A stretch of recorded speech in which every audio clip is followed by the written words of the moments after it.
July 2014. Brazil faces Germany in the semifinal of its own World Cup and loses 7-1. The greatest humiliation ever suffered by the Seleção at a World Cup and at home, in a country dreaming of a sixth star. But with hindsight, that night was not just a humiliation, it was the symptom of a much deeper problem in Brazilian football, because for several years, Brazil had no longer been dominating world football the way it once did. This became evident in the decade that followed, and it can still be seen today. During the qualifiers for the 2026 World Cup, the Seleção finished only 5th in the South American zone, far behind Argentina, and level on points with Colombia and Paraguay, a situation that would have been completely unthinkable just 20 years ago for the nation that embodies football. So how did the Brazil of Pelé, Ronaldo, and Ronaldinho lose its dominance over world football? And above all, a question is increasingly being asked. Is Brazilian football and the jogo bonito simply dying? That's what we're going to analyze in this video. But before understanding what happened, we first need to remember what Brazil once was.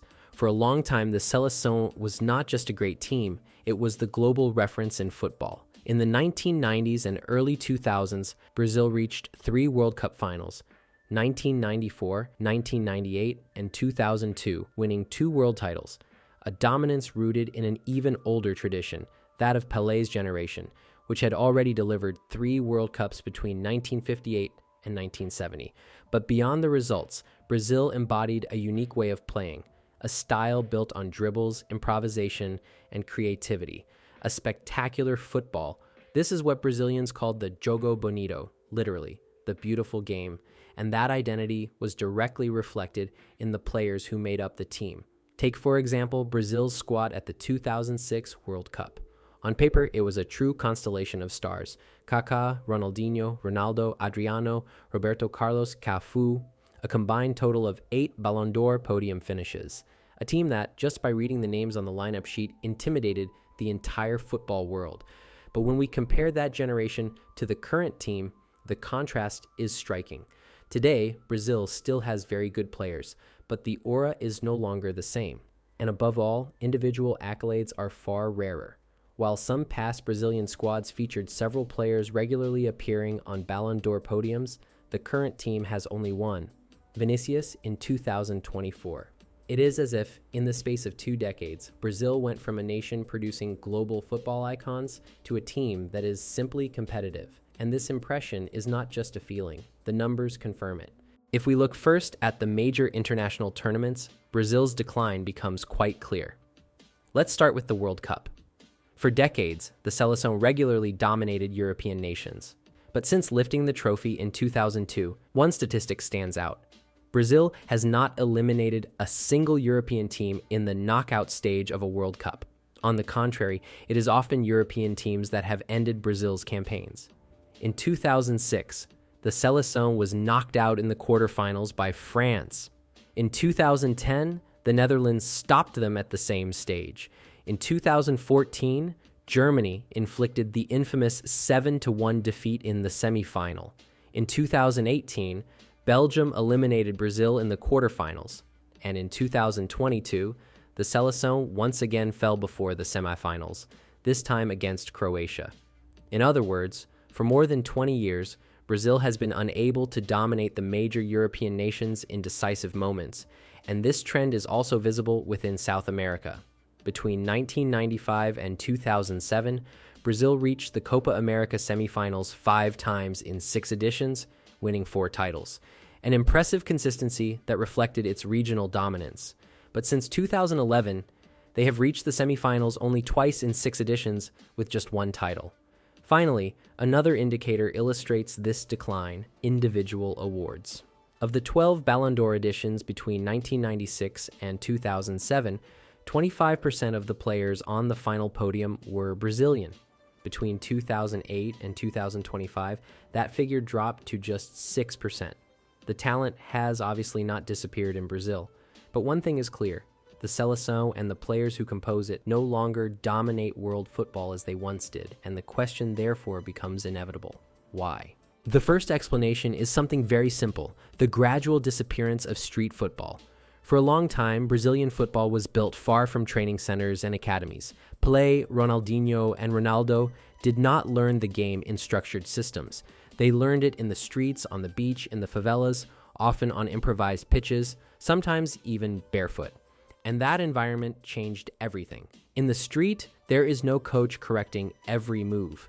There is no tactical system to follow. Players learn above all to improvise, to dribble, to attempt unexpected moves to beat their opponent. It is in this context that the style known as jogo bonito developed. But today, that culture has largely disappeared. Most young Brazilian players now go through structured academies and training centers at a very early age. Training sessions are more organized, more methodical, with repeated drills, tactical instructions, and much stronger collective discipline. Of course, this produces more complete players, physically and tactically better prepared, but it also has a consequence. Spontaneous creativity becomes rarer. The game is cleaner, more efficient, but sometimes more predictable. In other words, Brazil continues to produce very good footballers, but far fewer artists than before. But this evolution is also explained by another major factor, the increasingly early departure of Brazilian talents to Europe. For a long time, great Brazilian players arrived in Europe already fully formed, with a distinct style and a strong football identity. Ronaldinho, Kaká, and even Neymar, often considered one of the last heirs of the jogo bonito, only moved to Europe at 21. In other words, these players had already spent several years in Brazil, developing their style, creativity, and way of playing. Today, the situation is very different. The best Brazilian talents leave much earlier. Vinícius, Rodrigo, and Endrick joined Real Madrid at 18. The same for Estevão, who moved to Chelsea at the same age, and for Rafinha. As a result, these players complete a large part of their development far from Brazil. It is within European clubs that they learn to become tactically structured, to adapt to the physical demands of modern football, and to integrate into highly organized systems of play. Gradually, part of the creative freedom that once defined Brazilian football can fade, because today, the dominant mold of world football is no longer that of jogo bonito. It is that of modern football.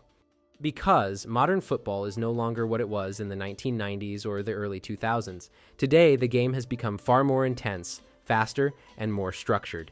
Teams emphasize pressing, transitions, and tactical organization. Even the most technical sides now require players who can run, defend, and contribute to collective structure. In other words, the profiles being sought are far more complete. A striker must know how to press and track back. A midfielder must cover huge areas of the pitch.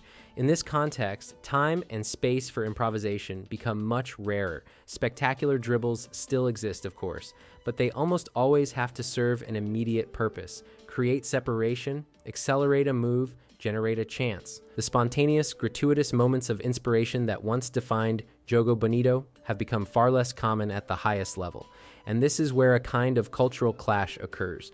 For decades, Brazilian football was built precisely on that freedom, creativity, improvisation, and the joy of technical expression. But in a modern game dominated by physical intensity and collective efficiency, that style has far less room to express itself. And this transformation alone does not fully explain Brazil's decline, because another, more discrete evolution is also at play: the evolution of Brazilian domestic football itself. On paper, everything seems to be going very well for Brazilian clubs. In the Copa Libertadores, Brazilian dominance is clear. The last 7 editions between 2019 and 2025 were all won by Brazilian teams. But when we look more closely, another reality emerges. Those victories no longer rely exclusively on Brazilian players. In recent years, the league has gradually opened up to foreign players. In 2019, non-Brazilian footballers represented around 8.5% of league squads. Today, that proportion exceeds 24%. In other words, in just a few years, the number of foreign players has tripled, and that inevitably shifts the balance. The more clubs recruit internationally, the fewer spots are available for young, local players. Less playing time, fewer opportunities, and therefore sometimes slower development for Brazilian talents themselves. One example illustrates this trend clearly. In the 2025 Copa Libertadores final won by Flamengo, 6 of the 11 starters were not Brazilian, a scenario that would have been almost unthinkable just a few decades ago in a country that long relied on its own development system to produce its stars. But beyond these structural evolutions, one final reflection is necessary. For a long time, Brazil was more than just a national team. It was an identity, a style of play. When the Seleção stepped onto the pitch, spectators expected unpredictable dribbles and creativity, players capable of turning a football match into something unique, almost magical. But over the years, football has changed, and today, when we watch Brazil, we dream a little less.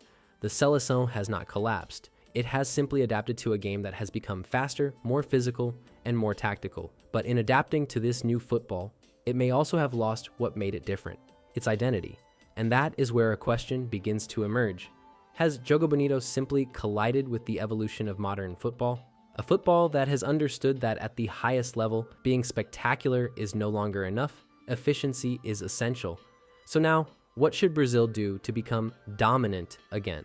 Rediscover what made its past success, that free, creative, spectacular football, or fully embrace the standards of modern football in order to start winning again?